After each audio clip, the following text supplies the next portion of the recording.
Welcome to Slacker Moto Radio with Brad and Addison. Based out of the Pacific Northwest, we're talking motorcycles and the motorcycle community, and we're excited to have this hour with you. Here we go.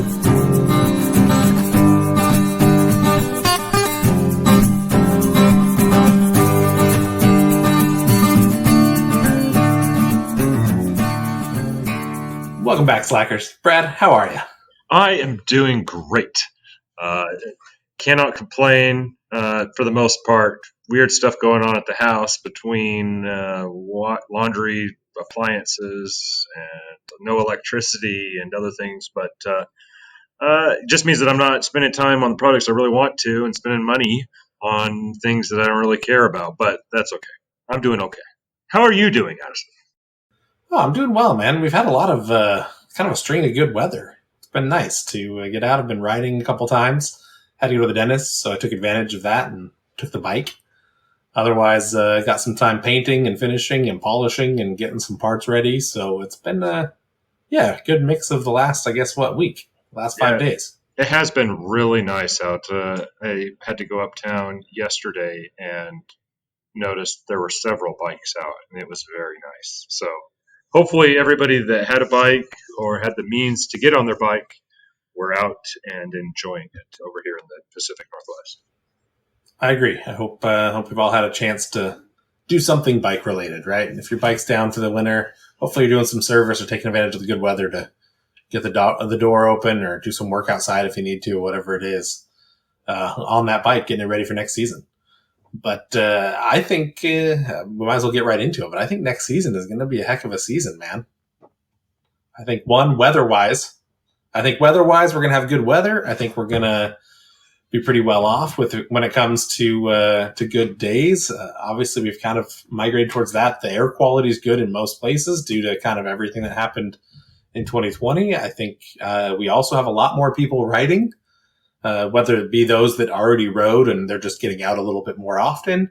But I think the end of winter blues or the winter blues where everybody's kind of hanging out and needing that moto therapy, it's really going to cause a lot of people in the spring and summer to get on two wheels and ride. So I think we're looking at a really good season next year, both for riders and the quality of the ride in general.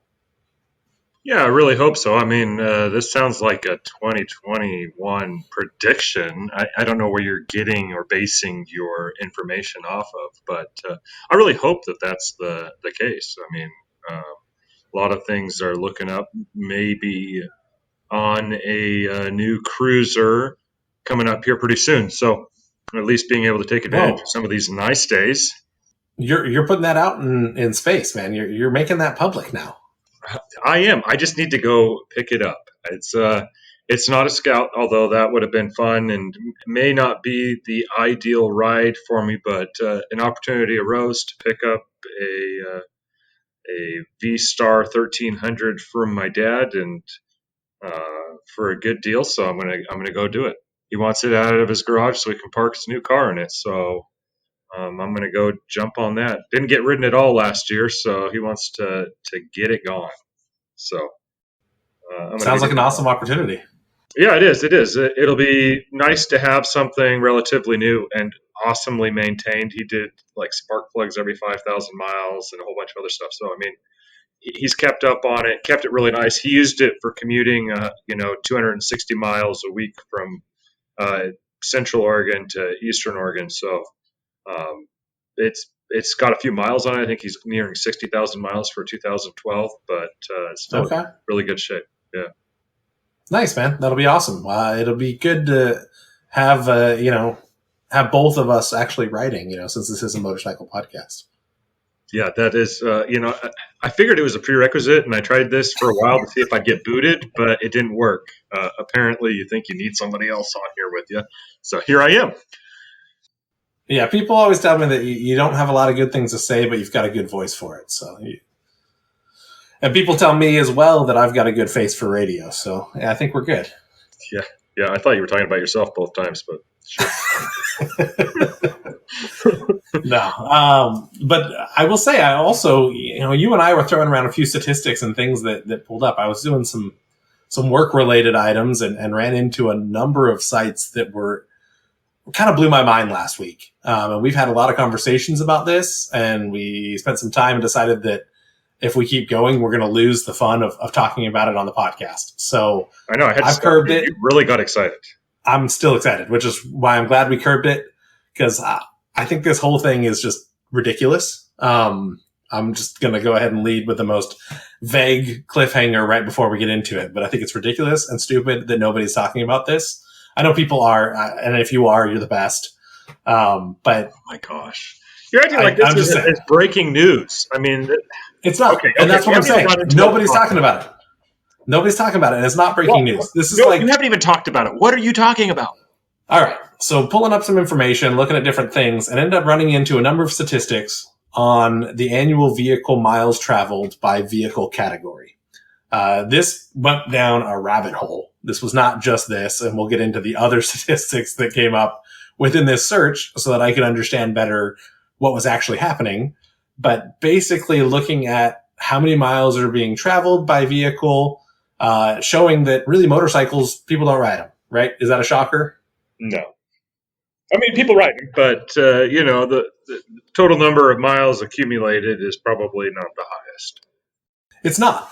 Miles accumulated and all of that, really, you've got a couple of tours that are putting on a lot of miles, but people don't really ride all that often. And this is, of course, U.S.-based data. Let me clarify that this is the Transportation Energy Data Book from the U.S. So this is coming from U.S. Energy Information. It's not worldwide. I know outside of the U.S., you guys are a lot better about riding more often than we are here. So fully want to clarify that this is mainly a dig on our own country and our riders here, not an attempt to well, I mean, realistically, worldwide, there's a lot more people that, I mean, this is their right? This is your means of transportation. This is your lifeblood. You don't have another vehicle, and that's much more common outside of the U.S. I know, but you just killed the entire local, listener base. No. Don't leave us now, because this whole conversation is going into what I was talking about earlier, right? That I think this is going to be a good year for riding. I think we're going to see a switch. But the next thing that really popped out to me was average per passenger fuel economy. And now what I want to reiterate is this is per passenger, right? We're talking average fuel economy on the road per person in the vehicle. And the number 3 item above any other wheeled vehicle, or at least on highway wheeled vehicle, was the number 3 of all these classes was motorcycles, only following intercity rail and transit rail. So, your MAX trains and your intercity trains are doing a better job of fuel economy. But quite frankly, motorcycles were just a shade behind transit rail. So really, your motorcycle per passenger fuel economy and emission standards and everything that we're all stressed about as a people in the world, right? Taking care of our environment and the air quality and all of this, motorcycles are the best way to travel. Yeah, I mean, I get what you're saying, and I'm not surprised by the miles per gallon ratio per passenger that you stated so far. And I would even go as far as to say that for the year 2020, that ranking would actually, those ranks could change significantly as people were avoiding mass transit or not traveling altogether. So it would be interesting to get more up-to-date information just from last year. But, I mean, what is that? I mean, you're not saying, though, anything that I'm surprised by. I mean, we know that motorcycles get phenomenal fuel economy in comparison to other vehicles. They're only transporting one person, relatively light, and for these commutes. So how do you propose that this information get used? We get into it, and I agree with you that there's been some mass transit concerns and people not riding as often, within really all communities based on COVID and different things that have happened last year. But I don't understand why we don't push motorcycle riding. Push is the wrong word, because we're not forcing it on anyone, because there are some inherent dangers, and we've had these conversations. Look back at our episodes, or really any motorcycle podcast episode is going to talk about these. But why are we so weary as a country to implement a motorcycle friendly laws or new motorcycle friendly laws. Obviously, we can ride and we can have bikes, and many states don't have EPA and all these things because they already know it's inherently really good for the environment. So why make people pay to check that? But One word: we are the minority. We are okay, the minority. So if you're a lawmaker and you're going to have some sort of propaganda on what you're going to be doing over the next, 2 to 4 years of your term, depending on the position that you're taking in office, what are going to be your biggest focuses? They're going to be health and safety just in general, right? And then anything new policy wise that isn't maybe necessary but advantageous in some way for the economy and the environment and or the people in that state or country, if you will, is going to be based on the majority of the people. So I know that in a lot of ways we're all about minorities, and a lot of that is really good. I'm not saying anything negative about that. But one of the things is for a motorcycle, you don't have that many people really advocating for or protesting or getting involved in a way to ensure that we can do lane splitting and other things that you may be trying to transition us into right now. So I think that a big portion of that is because we are a minority as motorcyclists. And the second point to that would be that the safety, the perceived safety aspect, as of going back to what you just stated regarding safety concerns in general on a motorcycle, but that is the other big one. And with people wrapping their head around what can or can't or shouldn't be done, this is a big gap. Like if this goes wrong, right? This is what's going through a lawmaker's mind. If this goes wrong, it's devastating and people could die, right? We are already at and okay, kind of we're kind of okay with what our safety risks are right now for motorcyclists. We don't want that to become more drastic or severe or put other people in danger. Those would be my 2 points. yeah, I hear what you're saying, but we get into it, and at least in the U.S., right, it's a pretty divided political market. Let's say that. I'm trying not to be too controversial here, cause any guff. But no matter which side you lie on, we all know it's pretty divided.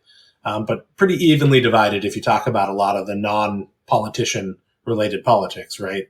It's pretty evenly divided from side to side. So from there's a lot of conversation with the right to do what you want, right? To have those things that you want, as long as it's not an illegal substance or things like that. There's pretty much half a group that's all about you having that right to purchase, use, enjoy that item. And that's one thing you come into motorcycles and at least the life risk in what you're saying, right, isn't necessarily anybody but yourself. Unless you've got a rider on the back, right? But it's the person on that vehicle that's really at a high risk. And even a property damage risk is much lower than the amount of property damage you can do with a vehicle, a truck, right? Anything like that, a bus. So it's just interesting to me, and especially as I look at this, the reason I got so passionate, the reason I'm still really passionate about this is we are primed for this discussion, right? We just spent a year where no one can get on a bus, where getting on public transit is scary, concerning, really just something that you don't want to do outside of the uncomfortability and annoyance that is public transit to a lot of people. There's a lot of people that enjoy it and that use it, and it's their daily commute.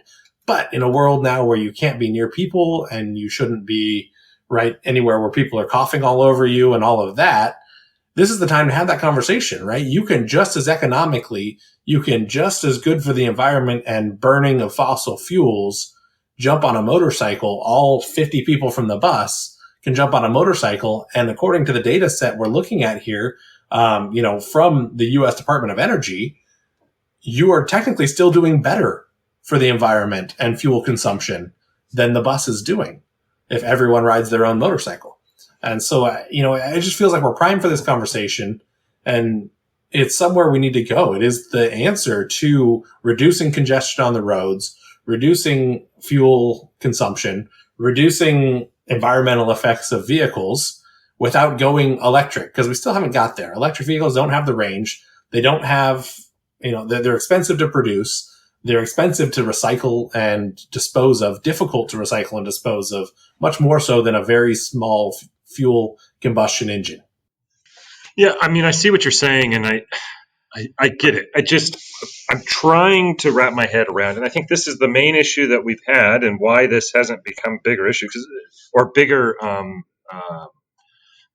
move as a society, is that just what are we really going to be gaining by pushing this? I mean, yeah, we could say that you should ride a motorcycle and that it's more environmentally friendly. We can say that. We can say that. But who are we impacting? We're impacting such a small amount or number of people, and really, I'd rather just personally kind of keep motorcycles out of politics in general. I don't know. I don't know if that's really advantageous for us to try to have some sort of political win or create new laws and then have heightened awareness of motorcyclists in general.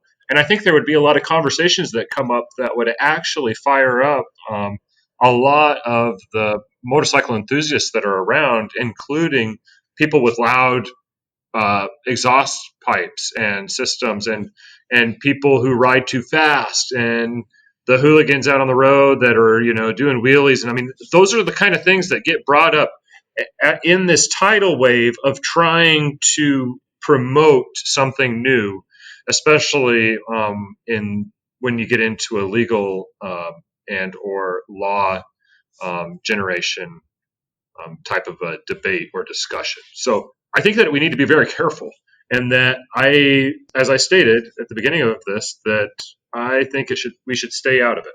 But that's my opinion.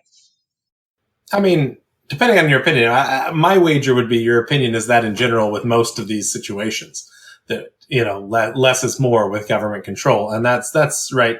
That's the opinion of a lot of people, and that's fine. And that's I agree that that's okay. But at the same point, when it comes to being able to do certain things, you have to get involved with what's allowed, what's legal, what's these conversations are conversations you have to have.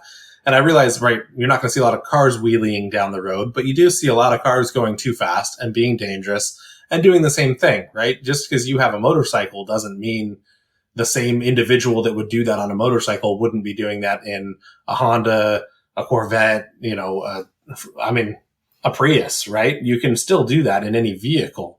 You can still be erratic. You can still be dangerous and cause those issues. You're just, right, with a vehicle, more likely to injure yourself as well as many other people and do more property damage in the process. Obviously the rate of yourself is bigger as you look at motorcycle riders, but it's difficult to quantify that in a car perspective. Right, and I understand that I'm raining on your parade a little bit here, but I think that the only avenue that you can go down right now politically and get a win in relatively easily is if there is a safety focus. I don't think environmental is enough. I think that yes, we're moving towards that, and we're in a new era as far as President of the United States and potentially the types of administration and objectives that they're going to have.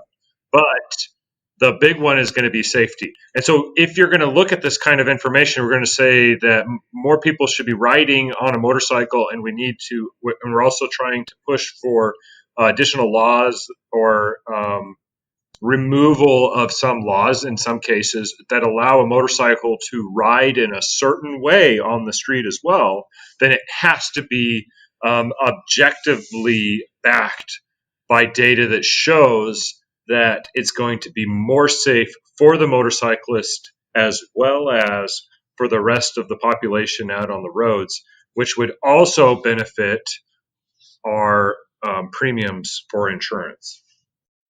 Yeah, that's fair. And I think, just volume really would help with premiums on insurance. And they're already low because, like I mentioned, property damage and cost of vehicle and all of that is significantly lower on a bike. But nonetheless, yeah, I agree with you there that's the case. And I think there are, right, some statistics that point some ways and other ways. And the debate is had about how safe certain situations are, whether that be, lane splitting or filtering or these different things. So, that's a conversation to be had. But I think outside of this, right, that's my initial push. Let's be more active. Let's take some of this information and make a difference. And we can enjoy we can love what we love and enjoy what we enjoy doing, motorcycles and this community. And then we can take that and actually bring it into a more populated group of people. I think from where we're sitting and from the average person standpoint, really the push here is to help support others to learn, right? I think that this is a positive spin on what there are still people that think negatively of the community, to help support that need or that ability to go get your endorsement, to try it out, to get your endorsement so you can go ride a test bike, a demo bike at a test day, right? You can go check it out. If your buddy's got one, you can jump on it and give it a shot. I think that there's something to be said about this information that can really maybe bring a new group into the fold, right? I think that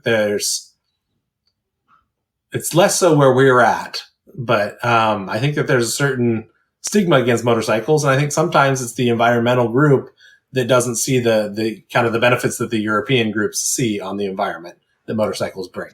Right. And I mean, nobody's debating that as far as overall environmental. I think that that's something that we have known. We're not talking about something new right now. What we're talking about is that there is some actual evidence of it that is being given out from the United States Department of Transportation.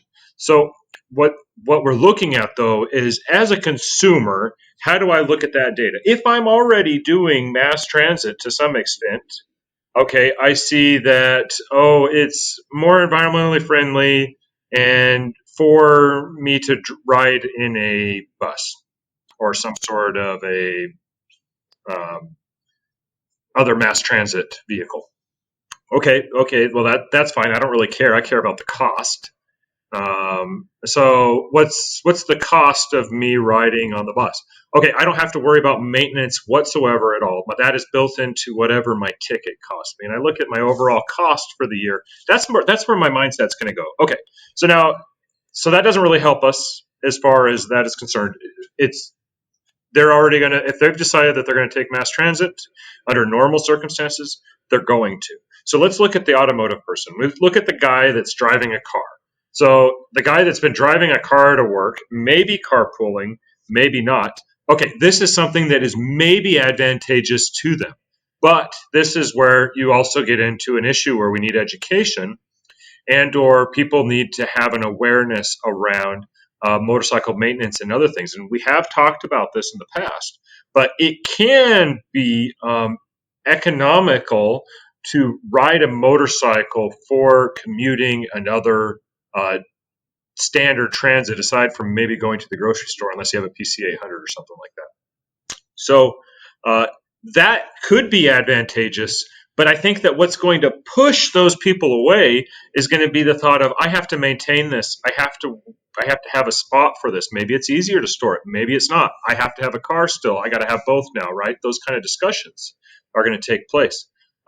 So I think that it's really on to education. I don't think that a consumer, and I'm not trying to talk down the data that we found. I know that I love data. You love data. We're engineers. We love data. But as a consumer, that plot isn't going to do them any good. I think that's fair. I don't think that is the game changer because, to your point, this isn't new information. I think I was just surprised to see it so readily available and so clear right. of how high on the list the motorcycle sits. I expected it to be better than cars, trucks, these things that we know are not the most economic of vehicles on the road. I think I was just surprised to see it above so many other devices, right? We're talking things that people basically tied with inner city rail. I mean, that not inner city, but within the city rail. And that's shocking to me that really we're getting as good of fuel economy per passenger. We're getting just as good fuel or as low fuel consumption per passenger on a motorcycle as we are with a train full of 500 people, right? That's insane to me. And that's, I think, what just really blew my mind is how much better it was than even I thought. We all know that motorcycles are a good economic choice when it comes to fuel consumption and emissions. We all know that. But how good it was, I think, was a really big surprise to me. And to that, I agree. I think we need to work to educate, bring people into the fold, right? Help support people.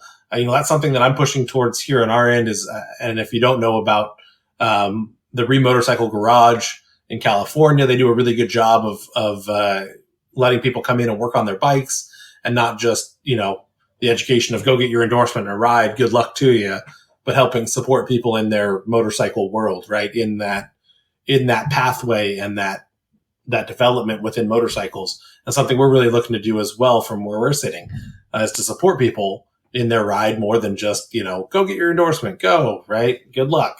You're on your own. But be part of the community. I think that's always been a big push. It's right there in our intro, right? We're really interested in supporting the motorcycle community. And I think this is a really good opportunity to share this information, to educate, to help people understand that, I guess you do need a parking spot, right? You can't just have your bike sitting in the middle of the road, or it's not going to be there when you come out because it's going to be run over by a semi truck. But you can park it much easier, right? A lot of people will park it on their patio, will bring it in, in their gate. If they live in a residential area, more of a suburban residential area, they'll bring it into their, into their back patio. They'll bring it into their house. I know some people's wives are more forgiving than mine, and you can park it right in the living room. I've seen this before, but it is much easier to maintain. It's much easier to work on, much easier to, we've got a whole episode on the economics of owning a motorcycle, that if you're getting a commuter bike, it is less expensive to own, maintain, and work on, especially if you're doing your own work. And so that's really, I agree. The education is more than just what's out there and how much better is it for the environment. But I think that education goes into supporting one another. When you've got a new rider that's thinking about getting a $1,000 bike, they're going to need tires. They're going to need to do brake work. They're going to need that because you don't find a $1,000 bike that doesn't need love. Are we willing to support and help and educate? Right. And I think that you'd made a comment about this on motorcycles and alternative energy. I think that the one thing that plot shows me that's interesting, and it's not motorcycle related initially, but it does affect it, is the need for alternative energy and how horrible in some instances mass transit and transportation of goods, how horrible those are at having good fuel economy. And if we want to call it good on the environment, that's fine. But we're not that far behind on a motorcycle. And you think about that and you're like, wait, how does a vehicle carrying 50 people do worse? And a lot of that's just on total runtime, having to be, just moving, stop and go, stop and go, stop and go, right? Which doesn't help anything in those instances. So I think that the big thing, and the reason partially why you were maybe looking at this data in the first place, is alternative energy in general, whether it be hydrogen fuel cells or lithium ion or let's nuclear fission. I don't know what it's going to be, but there's other ones that are going to come up. And I think that how it's going to affect the motorcycles in general is that once that becomes more prevalent, and we already see that it is in automotive world, maybe not huge, it's still a minority, but it's growing. But as that grows, motorcycle is going to drop further and further and further down the list, and the argument for the environment is going to be a moot point. I think that's fair. I think that that's a very valid point that as we do that, right? I mean, in fairness, electric cars breed electric motorcycles. A fuel cell isn't too much different. It's just a different way of storage and consumption of that electricity. It's a different process, but you look at a lot of this and you'll probably see these technologies. I mean, you will see these technologies merge into motorcycles. So you'll see the same gains from a fuel consumption and a fuel economy and an emissions standpoint. But I agree that's really what came into play. And I want to clarify, kind of just looking at it, we've talked about that the data is from 2020, but I want to clarify that this was printed and updated. The most recent information here was May of 2020. So this information goes back further, than, and it only encompasses a very small amount of the effect of COVID. So I realized that obviously I think the swing, if we looked at it today, would be incredibly higher, right? You'd see buses down in the dumps because you're just not riding them. And unless you absolutely have to anymore, people are not choosing to ride the bus like they were in the past because of the risks. especially in big cities, right? And that's where buses are more prevalent, especially in the U.S. anyway. So I think that fully relates. And people are still having to transit, and people are still having to go places, and there's nowhere for them to have a vehicle, and so they're still doing it. So I say, we're saying that it's down in the dump. I just think that there's going to be a substantial decrease as a result of more people, not all people, but more people working from home. I think that's fair, and I think that will also decrease all of the numbers in general. But again, this is per passenger economy. So when we break it into this type of a scale, the economy doesn't change, right? Your sample size may get smaller because you don't have as many people driving and as many miles to compare to, but the same vehicle rates. In fact, you might even see the motorcycle data get a little cleaner because I think a lot more people have been riding since there's less cars on the road and it's been good weather through 2020. And then going through a lot of this other stuff. But yeah, if you go through it, I was just surprised that, transit bus is the second worst on the list. And that was one of the things that I just couldn't believe compared to, light truck or cars or airlines, that transit bus was just so low. And that's really such a, maybe historically, right? Things are changing. You're right. The needle is moving, but historically, I look at buses as your form of public transportation that's supposed to be good for the environment and support all this stuff. And, you're better off having a car in today's world. Yeah, I mean those are all good points. I'm just curious to see how this kind of all just unfolds. I think it was very interesting data that was relevant and new.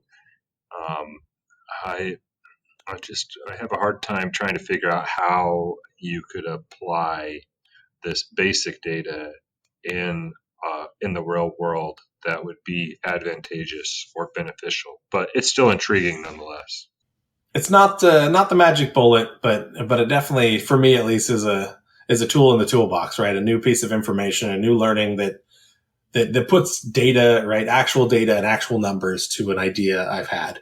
And I think that was what I really liked about it is now, right, this thought I've always had and now has a reality to it. Right. It's affirmation of the subjective thoughts that we have discuss on a regular basis as motorcyclists in general. So, yep, wanted to share that out. But to your point, there are a lot of new things coming out, and I wanted to share a couple of them.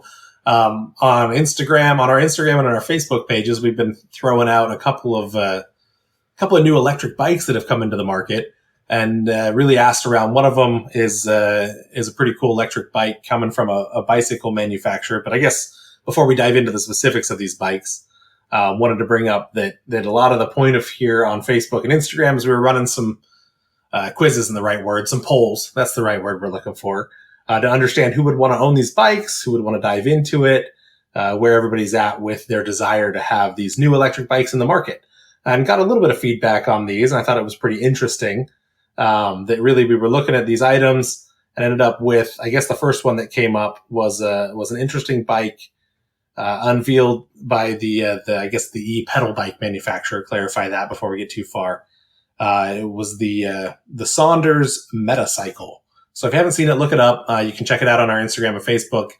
But added a poll on that, and there was a lot of concern on the ability of an e-bike manufacturer for pedal bikes to jump into an 80-mile range with 80 mile per hour top speed motorcycle.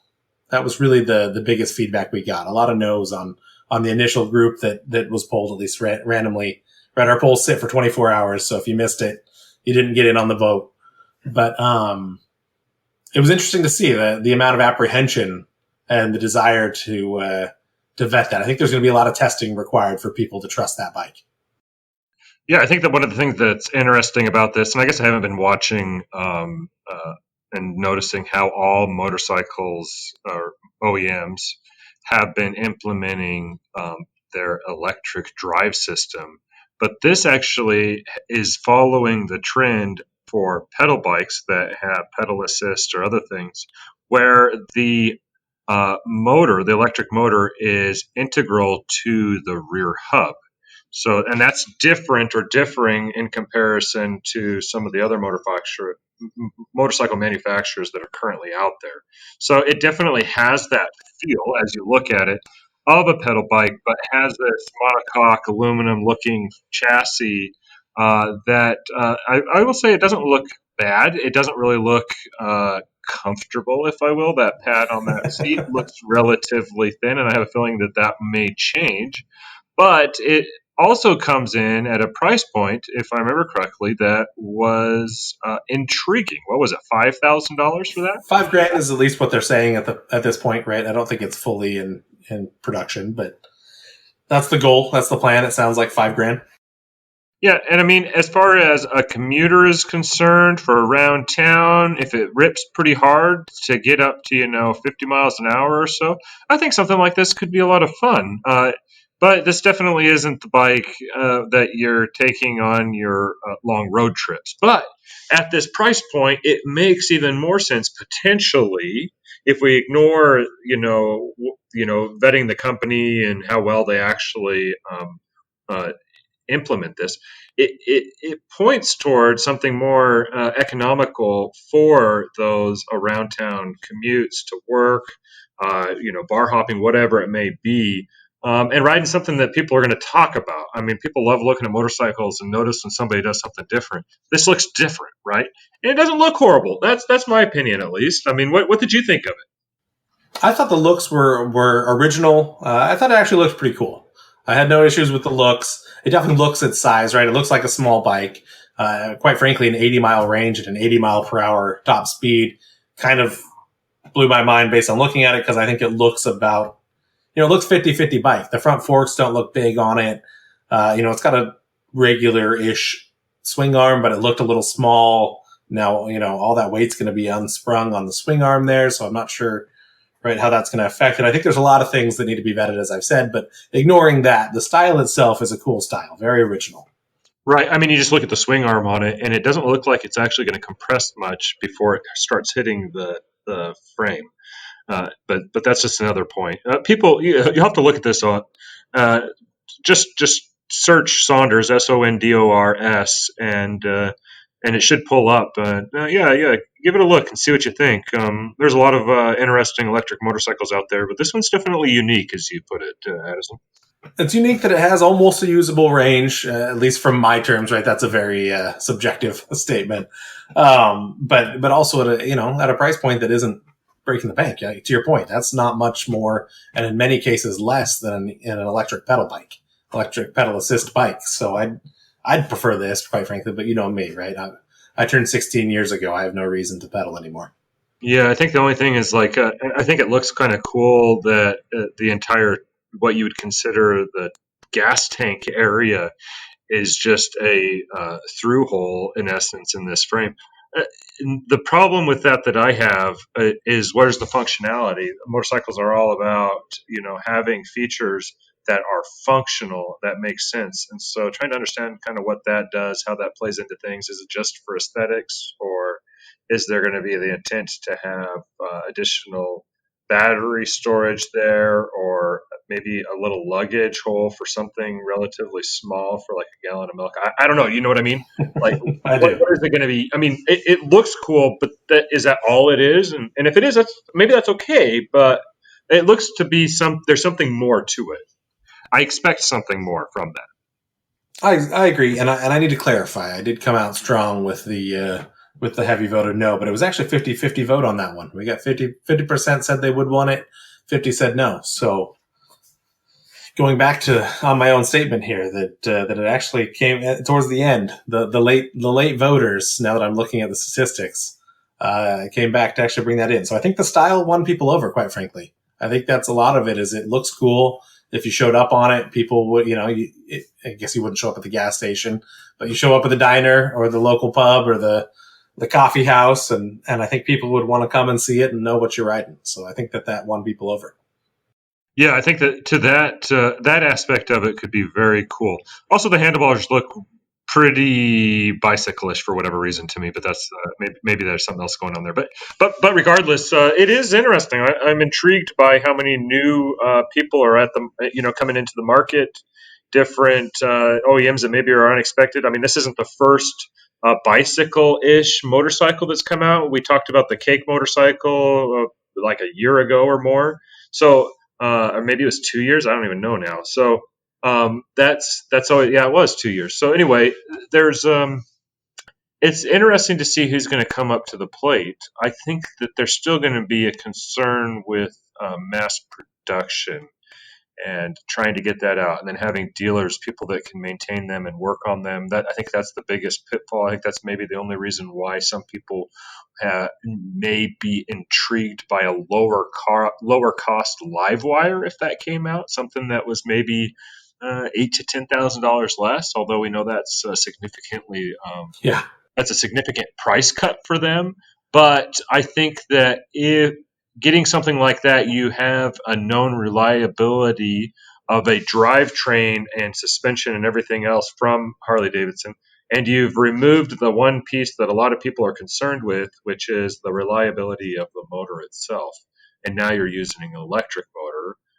So I think that a bigger OEM can go a lot farther if they can get it right, get it in a price point, and actually mass produce it. So I am intrigued to see what happens there. I think we're seeing some movements. We shared a couple others, so check out our Instagram and Facebook page for some of those items. But we're seeing a lot of movements in the electric bikes. One of them was a Curtis One, just so everybody knows when you start looking through. It's got kind of a very polarizing design. That one did not win. That was a resounding 100% of the vote said they wouldn't buy it, which I'm sorry, Curtis, but at least the people we had follow and notice our story within Instagram and Facebook by the first day were pretty harsh on that one. But to your point, check them out. Keep an eye on the electric market. I think it's moving. I think we got a lot of things growing and mixing. We know that there's manufacturers that have made new partnerships and that are developing new things already. And we've talked about kind of the Zero and Polaris partnership that we see coming in the off-road world. So I got to imagine that'll bleed a little bit into Indian and we'll see some more things. So I agree. I think that's something to watch. You can always follow our Instagram and Facebook and check out slackermoto.com for these stories. We'd love to hear from you. Let us know what you think about the electric market.